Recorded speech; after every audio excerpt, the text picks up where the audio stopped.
Okay, great. Thank you. Right. So without further ado, I'm going to just start. So the reason we thought about doing this session is because last year has been quite a turbulent time for product in general, especially product leaders. We've seen a lot of companies cutting down on product roles, unfortunately. We've also seen many companies merging product and technology roles. So the emergence of the CPTO role, it has become more and more popular. There's obviously good and bad. We can discuss all of that today. But I think the most important thing is when I spoke to Stephen, I think about almost a year ago, he said to me that he and his team has been working on a piece of research where he's been speaking to 100 plus CPOs. Am I right? That's a lot. That's a lot of amazing people in the UK and Europe to understand about the state of the product management role, the CPO role specifically in the European tech ecosystem. And honestly, I was so surprised and I was fascinated by the piece of research that he's been doing. And I thought it'd be amazing to share some nuggets of insights with this audience because it's very, very relevant to you. So I'll just start with my first question, which is about, again, tell us a bit more about, first of all, Founders Keepers, what you guys do, and also about the research on the state of the CPO role and what you found so far.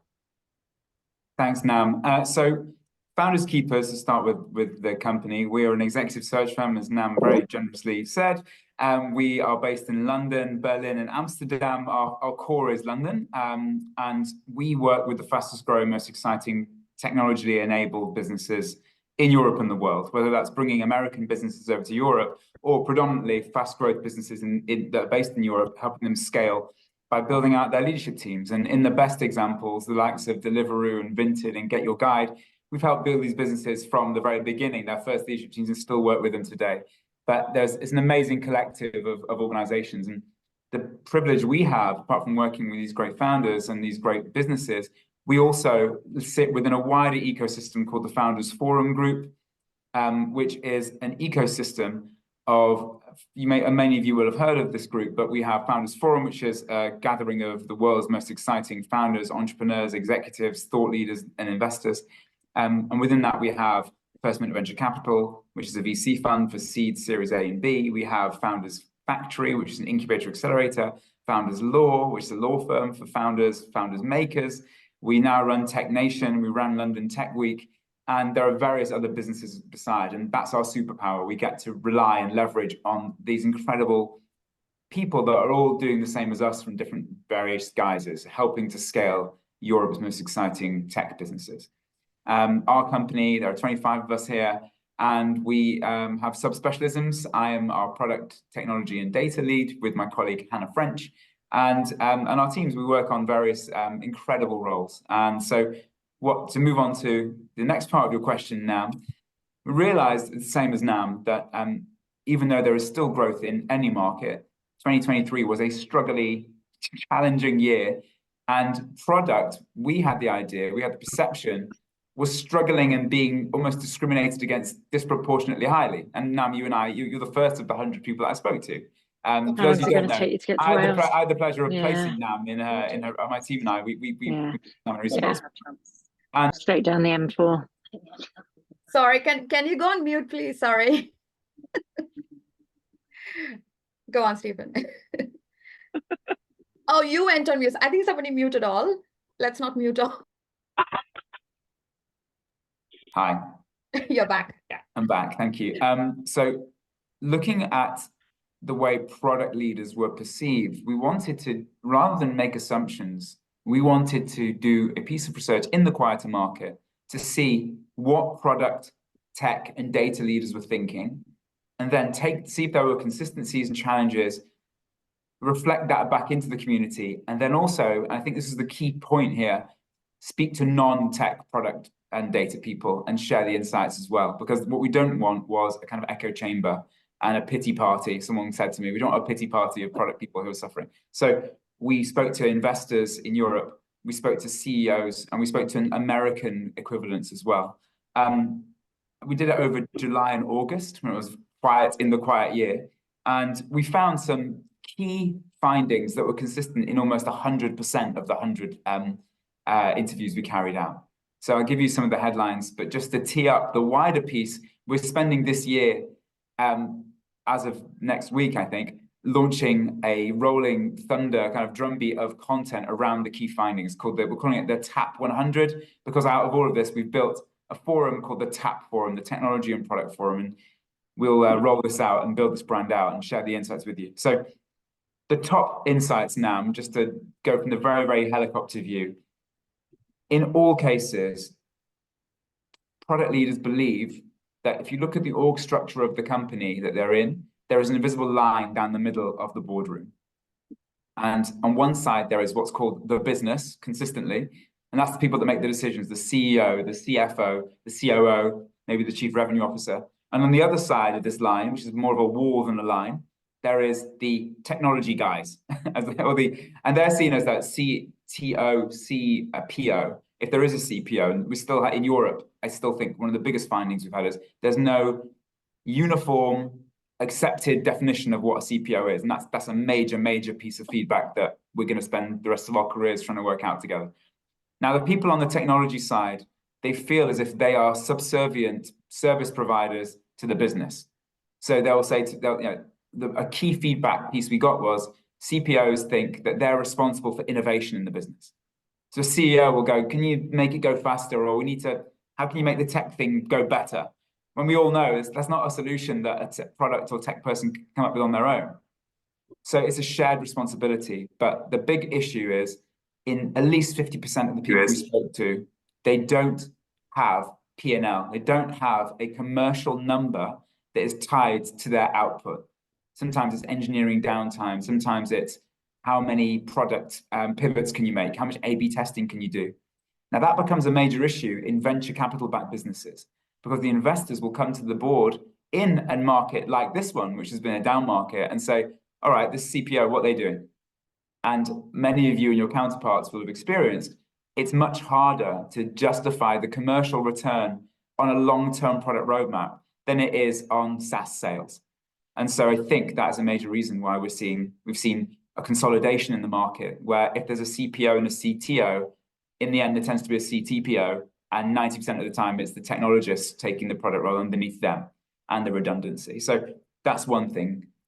Another finding is product is across the board underrepresented on the board, the exec board. We've got CPOs who are telling us that they never present before the board.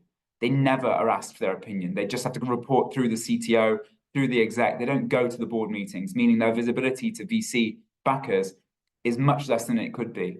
But the final piece on that is that if you look at Europe's venture capital backers, most of them have never actually been in a product business themselves. They've come up through management consulting or banking. Now compare that to the US VC companies. You can see in a second why US VC companies still believe strongly in product leadership. They understand it in a way that Europeans don't. They want jam today more than jam tomorrow, because that's how you build valuations. So that's why the TAP Forum, the goal is to move the ball forward for European product leaders. You can't do that in a bubble of product leaders talking to product leaders. We have to express in a way that is consistent to the investors, you guys don't understand products. And if you did, there's no way you would lay off product people in senior leadership teams, because they can drive at least as much value and revenue as the other side of the table. I think that is so true from my own experience, Stephen. And you've obviously placed me in one of my CPO roles very recently. And I remember one of the first questions I might have asked you and your team was, is there a CTO? How is the CEO? Do they understand product? I think those are the first questions people like myself or any product leader would ask a search firm or whoever is trying to place them, right? It's because there's actually an element of fear, really. You know, whenever someone like myself, we go into a new role, we are obviously excited, but we're also a bit worried, like, do I have to, again, explain my role and why the CPO exists, right? Yeah. And as a new member in the C-suite, first of all, you're the newest in the C-suite, which is quite daunting already, especially in a large-ish company where the C-suite can have like 10, 15 people, right? And then secondly, you have to explain them why you exist and what value you can add, right? So I think because, you know, it is still very siloed. It's very, very true in the UK and the Europe. I think it's very, very siloed. And by the way, if in the audience, I'm pretty sure a lot of you are probably nodding your head right now as we are speaking. Please feel free to post questions. I can see some great questions popped up. So we will make it very interactive. There will be Q&A at the end. Sorry, I forgot to mention that. But in terms of, Stephen, like the way you mentioned about the forum, I think that is amazing. It's a great initiative. I don't actually think that many search firms are doing these things, by the way. So, congratulations to you. Thank you. How do you think this forum, how do you think Founders Keepers and the TP Forum, how do you think this will help our case? Yeah, good question. So when we embarked on what was essentially 100 hours of additional non-revenue generating work, we had the question like, why now and why us? Because if we can't answer that, then it's 100 hours of lovely conversations, but ultimately we still are running a business. And it was immediately apparent when we started speaking to people like yourself and people on this call, there's enormous value in speaking to the world's best CPOs because we learn something anyway. It makes us better at what we do, know the talent, and then you can speak to all the clients anyway. But that's why us? Why us? Because we've got a European reach, and this is a Europe problem. This is not a US problem. The reason we know that is there is still the same problem we had 5 years ago, where there's still too many CPOs of scale that have to be brought over to Europe from the US. I don't believe that's necessary anymore, but we don't have a codified CPO mandate in Europe. You can ask 10 different businesses what a CPO's job is, you get 15 different answers. So we can connect CPOs, non-CPOs on the board, and that's why it's important we don't speak to them, and investors. And so one of the goals is to move the ball. One of our CPO members said to us, let's try and move the ball forward. Let's just not have a nice dinner where we all whinge about how things are. How can you as Founders Keepers potentially speak to your VC and PE, private equity and venture capital contacts, speak to wider thought influencers and help Europe create a more codified CPO VP product delineation? Because if everyone, the fear I think most people have is they don't know what it is. And the bigger thing that you guys probably have all dealt with your entire careers, if you're in early stage businesses, as much as we change titles, the founder CEO, they're always going to be the CPO, right? Because they're the ones that spent 100 hours in their bedroom, writing out what this was and knocking on every door of every investor in Europe asking for some money to get started. So in a way, to your point, Nam, the questions that good CPO candidates ask me, they often ask, can I interview the CEO as much as they're interviewing me, right? Because will they let me play with their baby? And quite frankly, if you come in and they don't want you to touch it, the bounce rate, the tissue rejection rate of CPOs, I imagine, and I'm going to prove it over the next year, I think, must be one of the highest of any executive board member. Because you come in and suddenly you find your hands are tied behind your back because the founder doesn't really want you to do that. They want you to do a roadmap, but they don't want you to tell them that actually everything they believe is wrong.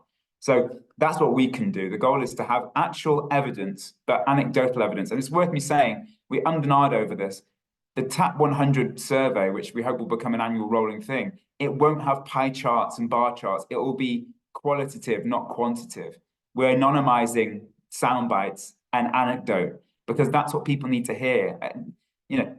60% of CPOs believe that the board doesn't get them. That's obvious. But if we can explain what people are saying to us, I think that's going to have a bigger impact. We're finding that. And the amount of referrals we've got to portfolio companies from actually sharing this with VCs gives me belief that it's cutting through. And hopefully that helps the CPOs ultimately. But let's flip a little bit. Let's think about the other side, right? Yep. So we're talking about founders here. We're talking about boards, investors as well. And you speak to them all the time. What feedback do you get from them? Why don't they understand the CPO role? Or what frustration do they have about this role? What they don't understand is the point I made earlier.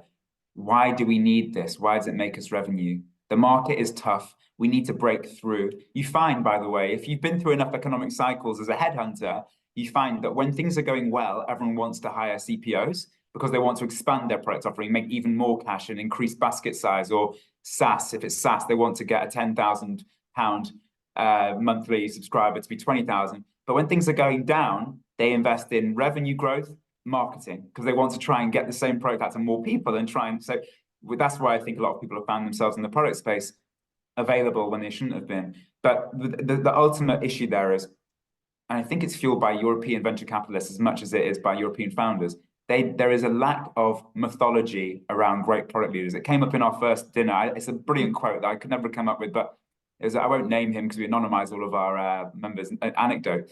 He was a CTO who became a CPTO and is now a CEO. And he's an American in Europe. And he said, the problem here is you guys don't have any mythology. There's no great CPO there who goes, wow, I need that in my business. That's been a transformational CPO.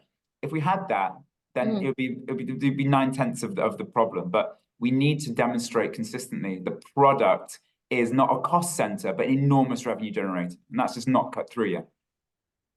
So that, it kind of moves very nicely to our second question, which is about like the future of the CPO role as well, because you and I have spoken about this a lot, a lot of time, where a lot of CPOs, somewhere in the back of their head, they want to be a founder one day, or they want to be a CEO one day, right?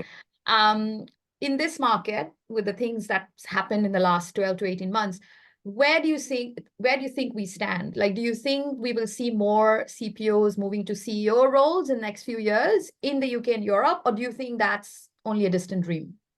I honestly think, and I'm biased because I love working in product, but if you objectively look across the board, and I had this from a number of our interviewees, if you look across the board other than a C-suite, the most likely person to become the CEO, a succession, would be a CPO.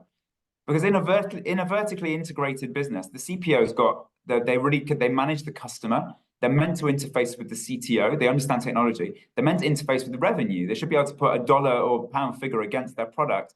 And they should be able to have an element of commerciality about them, which means that they could communicate and also bring everyone with them. The CEO is the least qualified. It's the highest risk role on the board should be the CEO, because they're a generalist. They've got no specialist skills. So one thing I think personally is that if we can land what the true value of a CPO is in European businesses, it becomes the most important CEO succession plan there is, because you're taking a risk on everyone else. And in big corporates, the fact that the CFO is still considered the next in line to be CEO is an absolute joke to me.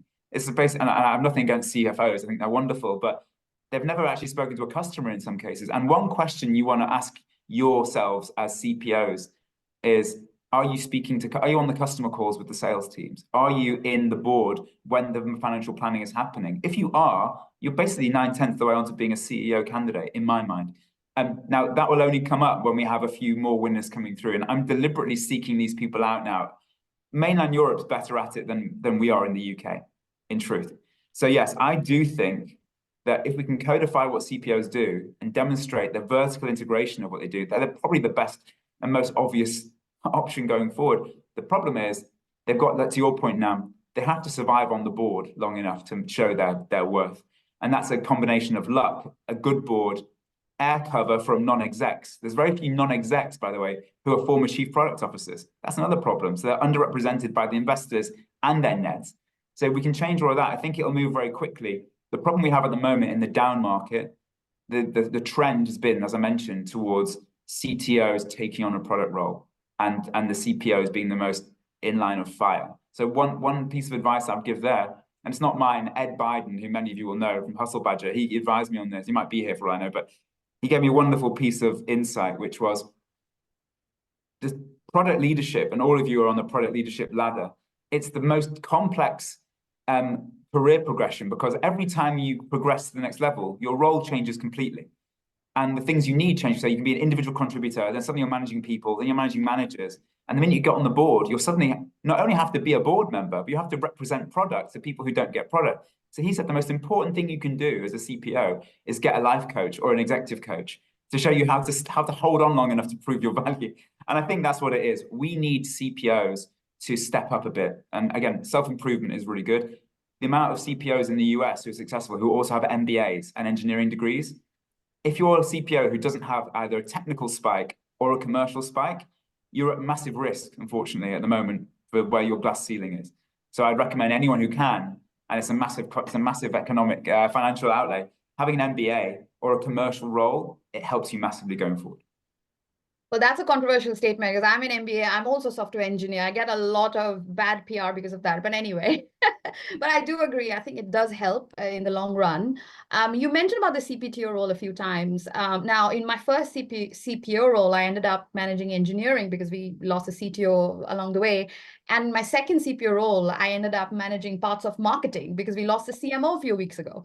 Now, it's all coincidental, right? But I've ended up doing the CPTO role. I've also ended up doing bits and bobs of marketing, the CPO plus marketing role. And, it's great. It broadens my remit, makes me kind of be probably more valuable in the eyes of the board. But do you think that this whole kind of combined roles, like a CPMO, or hate that, by the way, but CPMO or a CPTO, do you think these roles are going to become a lot common? Yes, by necessity, but also the way I see product leadership and the way one of the models we're working to here is if you think of a three-circle Venn diagram, in the center of the CPO or the product leader, the three major circles of that Venn diagram are commercial, technology, and customer, which can often be marketing. And so I think we're finding that everyone's picking their flavor and finding where in the Venn diagram they want that person to be, assuming you have to compromise on one or two of those things. Obviously, now you're the triple threat because you're an engineer who's also run marketing and an MBA and a product leader. But then you're a very rare asset, as you know. I also think that given the CPO is often the last person onto the board, as you know, oftentimes executives will brief people like me and say, we've got strong commercial, we've got strong marketing, we just need a technical product person, or any number of combinations of that. So yes, I think in a consolidated market, we will find that. But also because it's as broad as product, marketing, and tech, you will have people who step into product from different backgrounds. So in Europe, especially, a lot of people who are CPOs today, maybe some of the people here, they may have started out their careers as project managers rather than product managers, or as marketers, or as customer managers, or as digital marketers. So yes, it's a combination of things, and often whatever's left over, give it to the CP something officer. But yes, I think in the down market, we'll see it. I do worry that in 90%, well, I don't say that, in most cases that I see, a CTPO is someone who is a professional in technology who's taking on product. And to quote another one of our brilliant members, he said, when he's looking at VP product roles, he said, his first question is that why is there not a CPO and there is a CTO? So if I'm reporting to the CTO, it's the equivalent of a badminton coach trying to train me for Wimbledon. It's a different sport. And so, yes, it's a watch out. But as if any of you are in the market, you should be making an educated view or guess or kind of study as to whether the company you're going to potentially be joining has a product culture. And if it doesn't, there's a danger that you're walking into a business that won't allow you to thrive. So just a watch out for you there. So, I mean, again, the product culture, that's an interesting one because, I'm sure a lot of us in this call, we've been the first ever CPOs of that company, which is very exciting, but it can be also frustrating for different reasons. Now, do you think, I mean, we are also seeing a trend in this market where a lot of CPOs are changing gears. They are, going to the big tech companies into VP roles or director roles, right? Which is, well, from a hierarchical point of view, it's like a step down in a way, but commercially probably it's actually much better. But do you think that's a good career move? Do you think that can actually help? Great question. And I think potentially inspired by someone who joined us at a dinner we were both at recently. Yes. This is someone who's a 3-time CPO, highly with founder-led Series A and B businesses, successfully took them forward, came to an inflection point in his last CPO role, and had 3 CPO offers from Series A, B businesses, but also a product director role offer from one of the large global American Valley engineering-led businesses. And he took that role. And he said to us, it's the best decision I made. And it made me realize I've never really been a product leader because he said, when you're a CPO, if you don't have P&L, you're not responsible for a number, a budget number. You're just making ideas in the ideas factory. And he said he's learned more and been held to a higher rigorous standard in this role than he has in any of his CPO C-suite roles. And he says all of his engineers in this business, they would wipe the floor with any product leaders he's ever worked with because they know if the coding's off, they know if the commercial model's off. And he said, well, you said this was 18 million, it's 13 million, where's the other 5 million? And he says he's learned so much. So I do think it's a brilliant, rigorous thing to go and do, not only because you get a broader experience, but if you really want to build product, go and work for one of the world's great product companies. I don't think it harms you at all. Even if the titling seems wrong, and like you say, commercially, you're often making 3 times the cash anyway. So yes, I think it's a good idea to diversify now in product. Okay, so do you think you think that's not a bad thing for the career? That's not a step down? Not at all. Okay. Titleism is an illness that CPOs suffer from more than pretty much any other function. It doesn't make a difference. No one's judging you on your title. I say this to all execs on all levels. Don't worry about doing 2 years here before you move, or if I go from CPO to VP, it's going to damage my career progression. It really isn't. And I'm saying this as someone who advocates for people of all levels and titles. People are judging you from the content of what you've done, not what your job title was. Because if you're a CPO of a 3-person business, it's not the same as being a VP product of a 50,000 person business, which has got 16 billion in quarterly revenue from products. I know which one I'd rather hire for my team. So to back yourselves to have a great product adventure, essentially, and then you will get the best jobs ultimately. I think that is very rare, what you've just said. We don't hear this very often. And thank you so much for being so candid about. Yeah, I'm very happy to be candid. There's no point in me people up. It's the only way to do it. I'll be very, very transparent with candidates and clients. And I think it's the only way. There is a piece of work to do. And the other thing that we should talk about in this, in a spirit of candor, is given the economic contraction of the last year globally, the other consideration people in product have to face, and the same is true of tech, by the way, is there are thousands of great product executives who would otherwise be in incredible roles, who are not only out of business now because of things out of their control, but they're going to have to take a 50% haircut in their salary to get a job. So it's a very competitive marketplace. There is still growth. I really believe that fundamentally, and I'm seeing it. And we're seeing I'm sure we'll talk about how I see the market in a minute. We're seeing some green shoots, but you have to compete now with a stellar bunch of people who, for the first time in their careers, might be stepping to the side or down at reduced salary. So you've got to be even more competitive and on it proactively. Yeah, I think it is a very different market. I think I remember 2021 where we had, I remember having an in-mail literally every single day. There was a CPO role. I must have even called you asking if I should respond to this. You did. But this is I know it's a very, very different market. And let's talk about the market now, because I think the audience might be really curious to understand. So the year has just started. This is 11th of Jan, right? Second week, I think first week officially back to work for a lot of people. Yeah. So what is your perspective for this year? What do you think for people who are actively job hunting, especially in, let's say, VP and above roles? What should they do differently to stand out? Well, I wouldn't want to judge people from what they do now as what they should do differently, given that I've not had the pleasure of meeting everyone. There are some very familiar names over from what I can see. Well, just stepping back a bit, as everyone will know, if you zoom out and look at the economic performance of the world over the last 100 years, it does this. So I think we hit the bottom of the V in about August, September, and from my perspective, at least, there is a slight return of not only activity in the market generally, but product is back on the agenda in a way that it just wasn't, as you all probably experienced.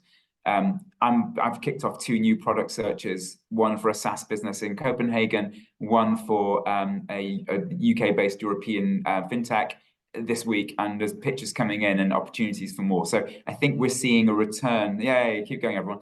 It's very competitive, of course, but I think we're seeing more people coming back. I also think it's worth saying that even through the downturn of last year, the downturn affected growth businesses that had grown at all costs at headcount during 2021 and 2022. Seed and Series A businesses, they weren't affected. Venture capital and private equity, mostly venture capital, early stage venture capital companies have told us consistently they've seen the same amount of deal flow pre and mid the downturn. So they're the ones that are most likely to actually hire VPs of product early on, because they believe in product and engineering building the future business. So I would look at seed and Series A. I would look obviously at generative AI and climate tech. That's where a lot of the money's gone, but there's more to come. Look at the people disrupting the established businesses. Look at the people disrupting, for example, e-commerce. There's still billions and billions in e-commerce, health tech. Trying to think what we're working on. Ads. There's still ad transformation to be done. Media is still there. So my advice is train yourselves up commercially, train yourselves up by knowing who's investing where. Sign up to the likes of Sifted's daily newsletter, so you can see people who fundraise.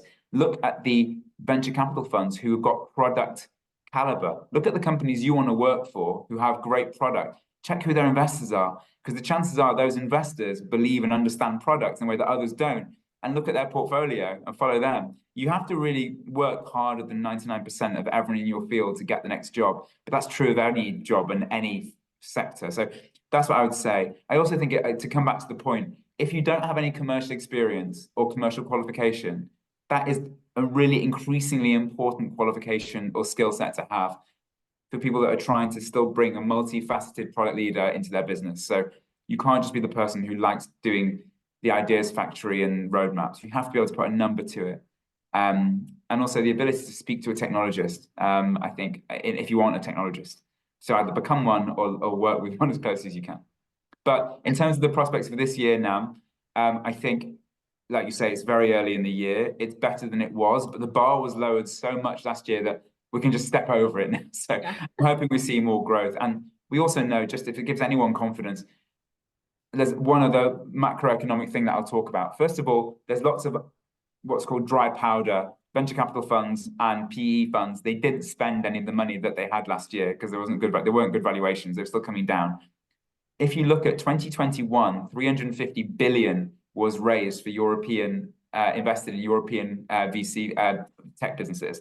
That went down to 180 in 2022. It went down to 50 million in 2023. That means that this year, a lot of the businesses that took investment in 2021, they're going to have to raise again. Now, they'll have to raise at lower valuations, lower multiples, which means that there could be consolidation or businesses closing. But in that consolidation, there could be growth again. And so there could be an opportunity there. And the final thing I'll say is all of the world's big economies are going to elections this year. Now, we've heard from multiple people this last week alone. Labour has a 23% lead in the UK. If the Labour government comes to power, the taxation regime for M&A will change significantly. And so there are some theories I'm hearing this week alone that people might start selling their businesses now or investing now so they can get through acquisitions before the tax regime changes. And that could kick off more of a spark in the market, potentially. That's a lot of amazing information. Like, I didn't know about this. I think a lot of us are like, something to think about, I think, after this call. So this is all very, very interesting. I'm just going to stop, just one last thing, because we talked about boards quite a lot. Yeah. And by the way, like, just for the audience, in the future sessions, I'm planning to bring board members, board chairs, NEDs, CEOs, founders, all those people in these type of interviews, because you have to hear from them as well, what they think, right? So we will put them on the spot. We will ask them hard questions, let them respond. So my question to you, Stephen, is for a lot of us who are thinking about board and how we can prove ourselves in front of a board, let's say, like you mentioned commercial quite a lot, right? Having that commercial accountability. Now, obviously, as a CPO, most of us wouldn't have that commercial accountability straight away, right? So we would be brought to, either transform a business or grow a business, manage a tech team or product teams. But how can we make sure that we at least have a small P&L or even like indirect P&L responsibility? Like, how can we do that in a business? A great question. I've been asked it before. Ultimately, I think demand it. I think you can go to your executive and say, look, I'm not here just to do the nice roadmap ideas. I want to demonstrate my own value, and I think I can. So I think oftentimes the most successful people that have done this, they've created a cross-functional team within their organization. So they'll go to start with revenue. They'll go to the revenue lead and say, where are we light on revenue? And they'll tell you, because product in digital businesses, product is the entire business, right? So I would suggest, say, right, well, what percentage of revenue growth would be a result for this? And I'd say a skunkworks kind of team that demonstrates very quickly, not a 3-year plan. Like, okay, this quarter, we can make product changes. We can make product amendments that demonstrate the revenue we can bring in. So let us prove it and then give us a P&L to go and do more. So I think, again, in the worst rendering of it, product people just complain about how awful their lot is because no one understands them. Don't waste your energy on it. Go and demonstrate in a small way that you can be a revenue generator, not a cost center. If you do it once and then you make a case for yourself, so you almost want to make a roadmap internally to the board for your own contribution. And you have to demonstrate that product is a revenue generator. And you will find allies in the tech side and in the revenue side. So that's what I'd suggest. You've got to just grab the bull by the horns. And I almost think that if you do have a product role right now in your business, and your most senior non-product senior manager doesn't understand what you do, that puts you at risk. So demonstrate what you can do by creating revenue and then demanding more. And that's all I can suggest, really, beyond going to another role. But like you're right, though, Nam. If you are a product person who doesn't have revenue experience, and MBAs are not cheap, so if you don't have an MBA, you can't exit your business. You've got mouths to feed and school fees to pay and mortgages to pay. You can do it other ways. You can do online, the Quantic courses. There's various MBAs that are tied, American online MBAs that are tied to product specifically. They also incorporate product. Ultimately, working for a US product business is probably, even if they have a satellite in the UK or Europe, that's probably one of the best things you can do, because it's inherent that a Google, Meta, Twitter product leader will have a P&L management and vertical responsibility. I think that's very interesting. But I think, like, the kind of businesses where I've been part of, mostly kind of large in size, I would say, what I have found is creating opportunities, like creating new revenue streams, new ideas for revenue stream. That's always music to the ears for the board, 100%. right?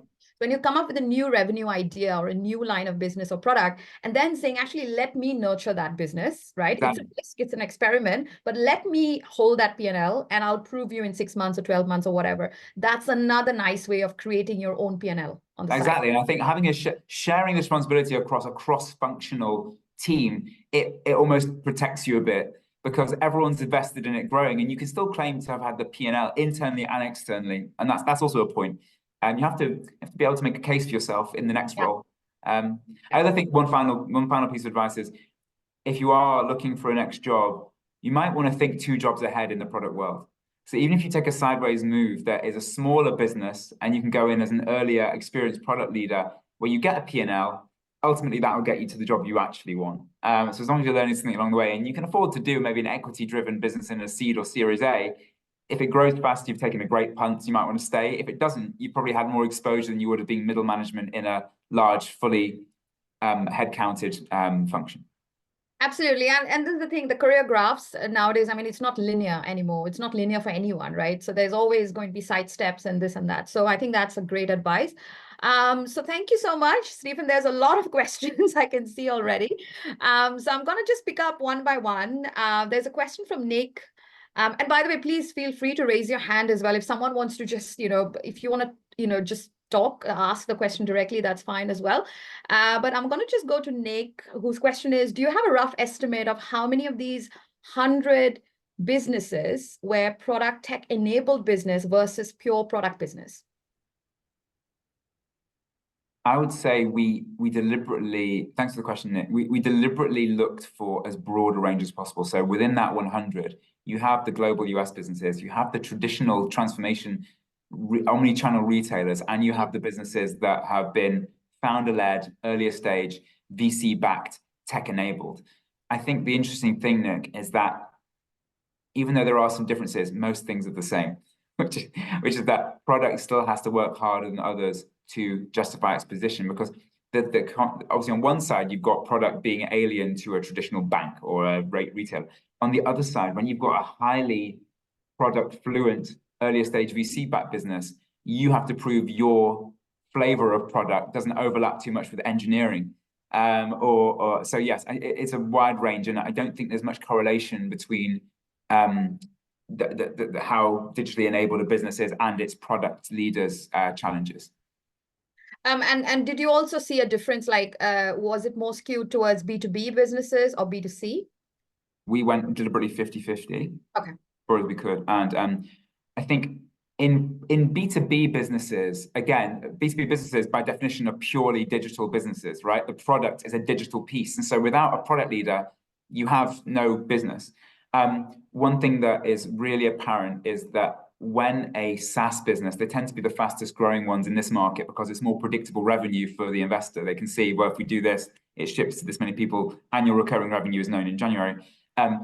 They will most often upgrade, if they get an investment, a Series A VP of product isn't necessarily a Series B CPO in the eyes of the investors.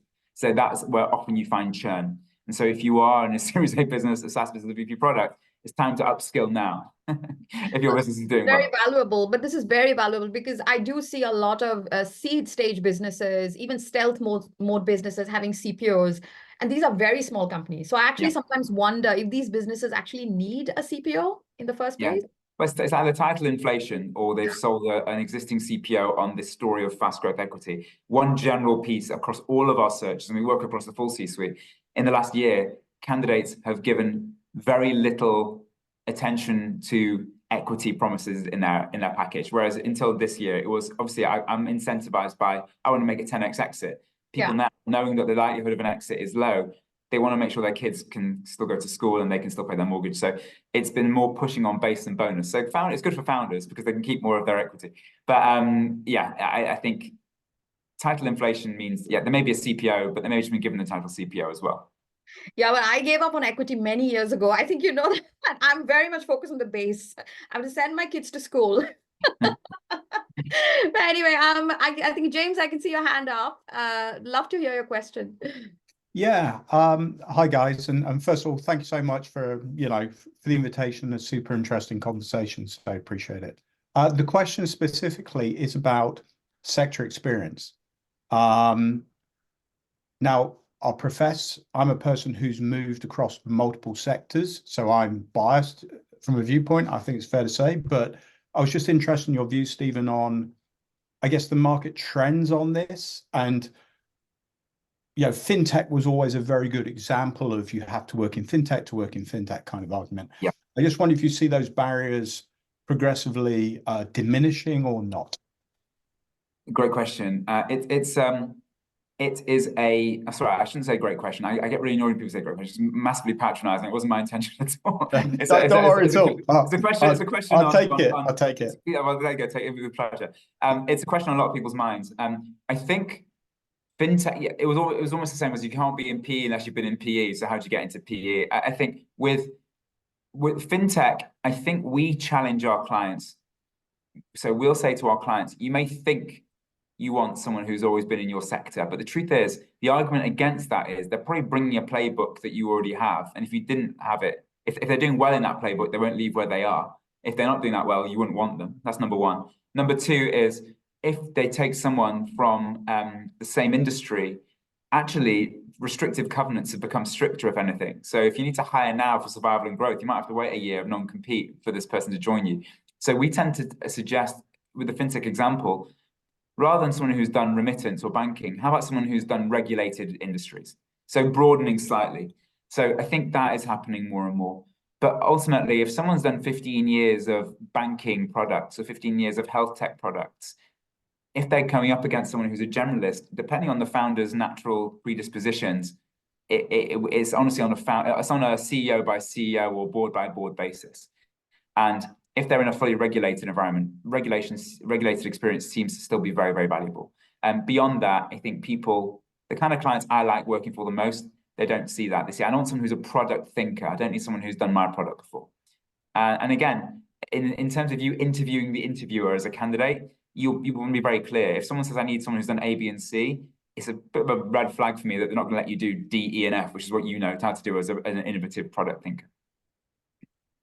But I think that is a very, very good point. James, I'd also just want to add, because, when I was in a health tech as a CPO, and health tech is complex, it's very difficult. There's only a very few amount of health tech product people in general in the market, right? So it's a very small pool. And I remember I was really struggling to hire product leads or senior PMs in health. What I actually did was I started hiring people who worked in investment banking, highly regulated sectors, because it's complex, and I think people who've dealt with complex environment can easily learn a new complex environment. And actually I was successful because I remember 2 of my PMs were from investment banks. They had never worked in health before, but they picked up in a matter of weeks. It was pretty easy for them, So I think sometimes that works. And I think a lot of good CEOs and founders understand that very well, right? So I think that's definitely possible. There is many other questions. I'm just There was one very interesting one. Yeah, so there's a question from Boris, and his question is, have you seen successful transitions from CPO to CTPO as opposed to CTO to CTPO? Thanks, Boris. Yes, in businesses that have a very strong understanding of product, where product can almost dominate technology. In a highly dominant tech business with complex technology challenges and a complex tech stack, it's still overwhelmingly the preference of founders and CEOs to have someone as CTO. Like if you had to pick between one of the two, would you trade off your CTO or your CPO? CTO is still seen as a broader, maybe incorrectly, still seen as a broader mandate than CPO. And so for that, and again, that's something we can do. That's, I mean, ultimately, when you come down to it, maybe CPO and CTO in modern businesses with plug and play technologies and third-party applications, maybe they're going to become the same anyway. In the same way, we don't have a CIO anymore. You don't have someone building servers. We have a CTO who essentially purchases third-party and builds the tech stack. I think product could find its way into there. I have seen CPTOs, but on the whole, they tend to have an engineering background as well. They just happen to have been CPOs as well. So the best example I would give, he spoke at a virtual event we did in November, is Devesh Mishra, who is the outgoing CPTO of Deliveroo. Before he's American Indian. Before he was in the UK, Deliveroo, he was an engineering lead at Amazon for 17 years in Seattle. But the thing is, he had $1 billion P&L, he had an MBA, and he ran the whole product for supply chain in the world. So he could have chosen whatever title he wanted. But ultimately, he's a technologist who has commercial and product. So yeah, I have seen it. I think it takes a very brave and modern thinking, product-oriented founder to go with that. Also, by the way, it's a site in the same way that I mentioned about the badminton and the tennis coach. You want to retain your engineers. People still believe that engineers are the absolute lifeblood of their business. In Google, if you ever go to Mountain View, the center where all the cool stuff is engineers. And the more far you go out, the less engineering it gets, less cool it gets. I was in comms and PR and policy. I was basically in a car park 2 miles from all the ball ponds. So engineers are important. And for engineer retention, rightly, founders want to make sure there's a CTO who's inspiring. That's a great answer. I hope, Boris, I hope you got your answer. Okay, thanks a lot. Thank you. There's another one from Julia. It's about what's the perceived value of CPOs having engineering background? Do they expect this person to make platform decisions? Is it more to be able to communicate with the CTO and their org? So it's always additive for a CPO to have engineering. Always. It's never going to harm them.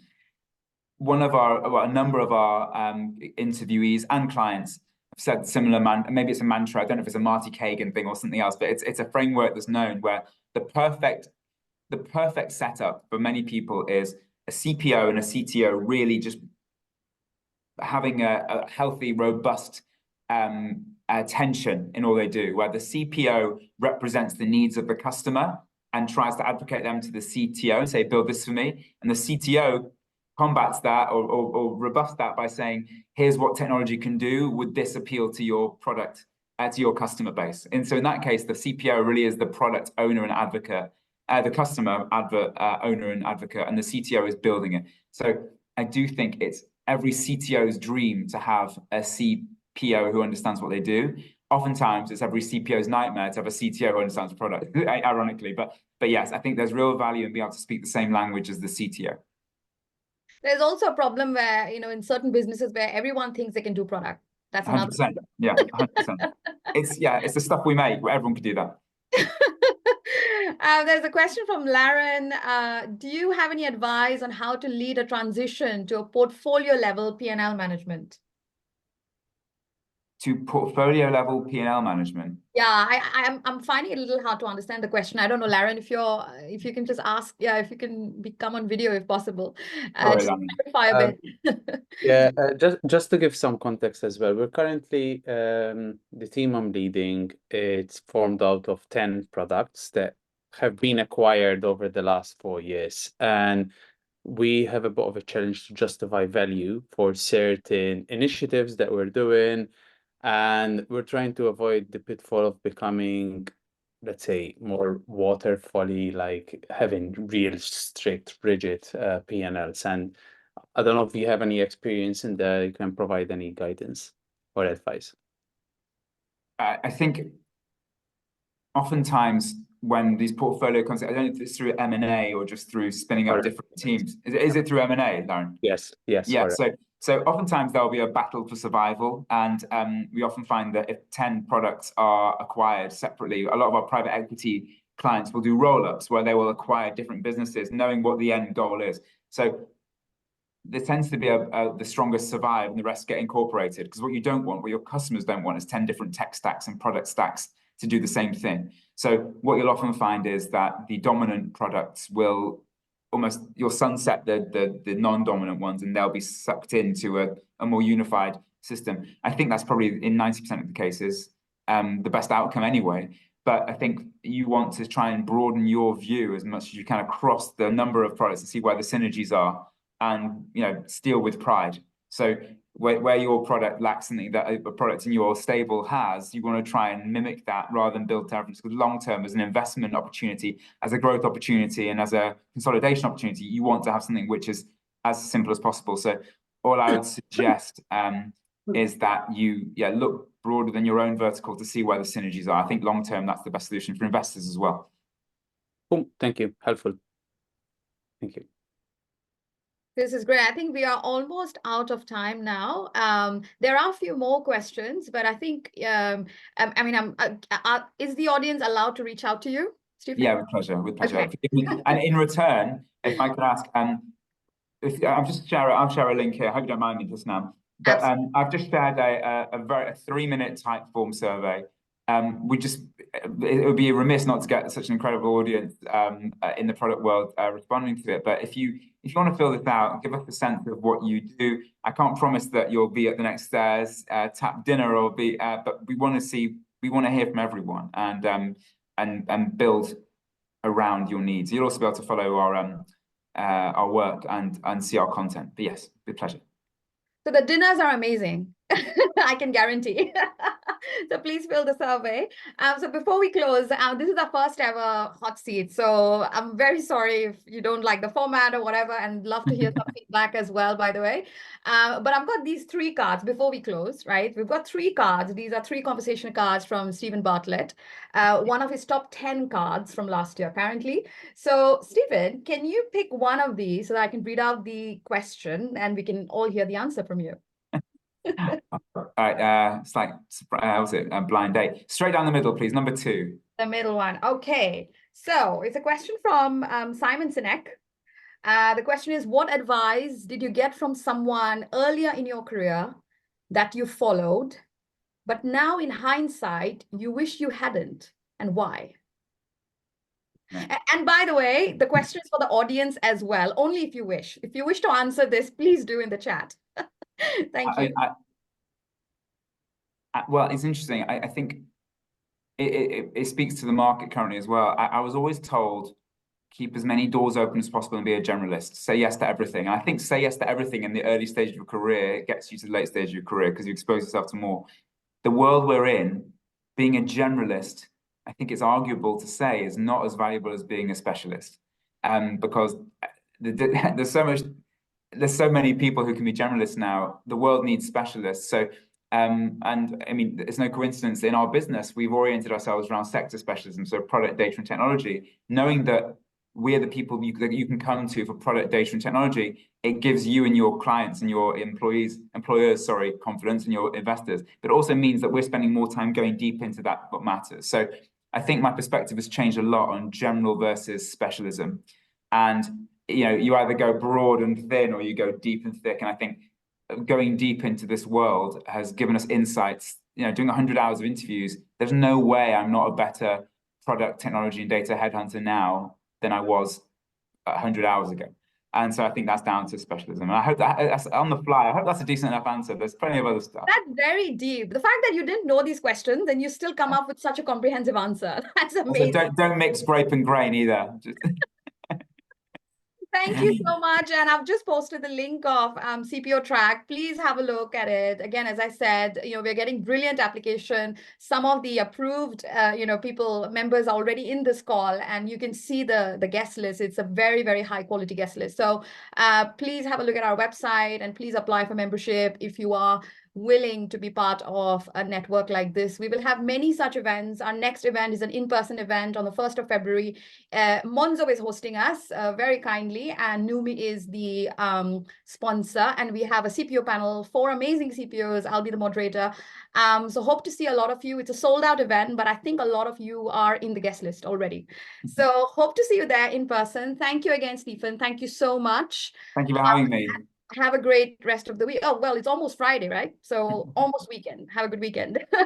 Thanks so much, everybody. Thanks everyone. Nam. That was brilliant. Really fun. Thank you. Bye-bye.